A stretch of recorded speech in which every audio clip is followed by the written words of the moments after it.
Fala pessoal, aqui para finalizar essa sequência de 3 explicações, a terceira e última, vou falar aqui rapidinho do ducto coletor com vocês, tá bom? Aqui só revisando mais uma vez, a gente teve a formação do filtrado e agora ele já percorreu todo esse caminho, passando pelo tubo proximal, segmento descendente delgado da alça de Henle, segmento ascendente delgado da alça de Henle, segmento ascendente espesso da alça de Henle, túbulo distal, túbulo coletor, principalmente aqui cortical, e agora chegamos no ducto coletor, que eu vou falar principalmente do ducto coletor medular, tá bom? Mais localizado na região da medula renal e não do córtex. Então vamos entender aqui o seguinte, queria focar com vocês numa coisa aqui bem simples, principalmente aqui no papel aqui dessas células do ducto coletor, no caso, 3 funções que eu vou falar com vocês. Reabsorção, que é variável, essa quantidade você vai reabsorver mais ou menos de água. Pintar aqui a água, essas bolinhas pretas, H2O. Reabsorção variável, já vamos entender esse variável.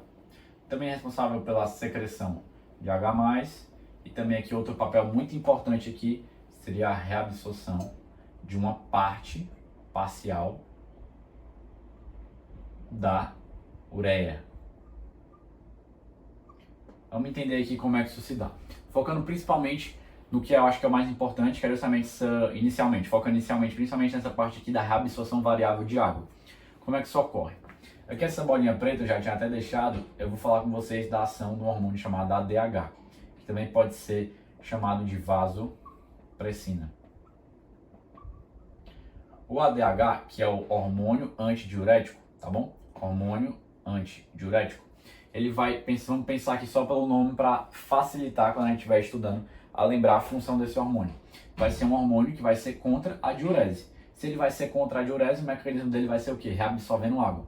Diurese seria justamente aquela excreção maior de líquido, né? Nosso corpo ali, no caso aqui na urina. Se é um antidiurético, ele vai estar reabsorvendo água para ter menos diurese. Vamos pensar assim. Só comentando aqui rapidamente desse hormônio. Ele é produzido no hipotálamo para depois ser armazenado na hipófise. Mais especificamente, que parte da hipófise, Pedro? A neurohipófise. Aí esse hormônio pode ser liberado na circulação sanguínea, mas eu não vou querer comentar isso tanto agora. Vamos só entender o seguinte. Aqui está o ADH e ele conseguiu chegar até aqui a nossa célula epitelial, localizada aqui no caso do ducto coletor. Essa ação aqui também poderia ocorrer, pessoal, no próprio túbulo distal ali na porção do túbulo coletor, o túbulo distal ali na porção ali mais distal também do néfron, essas porções que eu acabei de comentar com vocês. Mas eu quero focar aqui que é o principal no próprio ducto coletor.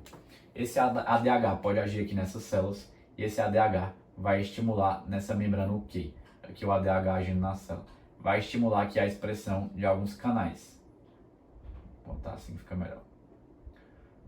Que são as aquaporinas.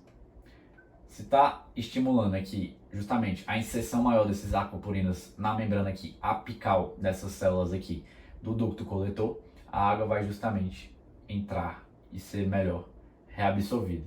Então esse aqui eu queria comentar com vocês. Variável, por quê? Porque varia a depender da disponibilidade desse hormônio ADH.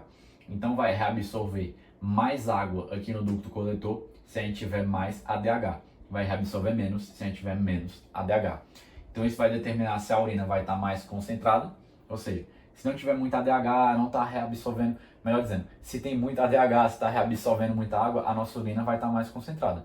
Agora vamos lá, se tiver pouco ADH, aí a gente tiver o quê? Tiver justamente ali reabsorvendo menos água, a nossa urina vai estar mais diluída, em maior quantidade. Então digamos, o álcool, né, que a gente sabe assim, que é uma substância que pode inibir aqui justamente mais a liberação do ADH. Se está liberando menos ADH, a gente vai ter menos ADH, a gente vai ter menos reabsorção de água. Se está reabsorvendo menos água, a água vai ser mais excretada. Então por isso que as pessoas que às vezes estão bebendo têm mais vontade de ir ao banheiro. Só a explicação aqui para vocês também. Comentei aqui essa parte com vocês das funções aqui no ducto coletor. Secreção de H+, simples. Ele pode secretar aqui H+, é uma das funções dele, tá bom? E outra aqui seria a reabsorção parcial, ou seja, uma parte da ureia, pintar aqui de vermelho, é reabsorvida aqui do lúmen para o intestino renal, via essas células aqui, por meio dessas células aqui do ducto coletor. Isso vai contribuir para o aumento da osmolaridade aqui no intestino e também para a concentração da urina. mas é um mecanismo que eu não vou querer muito abordar com vocês. Só entender o seguinte, funções aqui no ducto coletor, a absorção variável de água, varia a depender do ADH. Outra, secreção de H+, e por último, a reabsorção parcial, mas que existe, da ureia. Show, pessoal?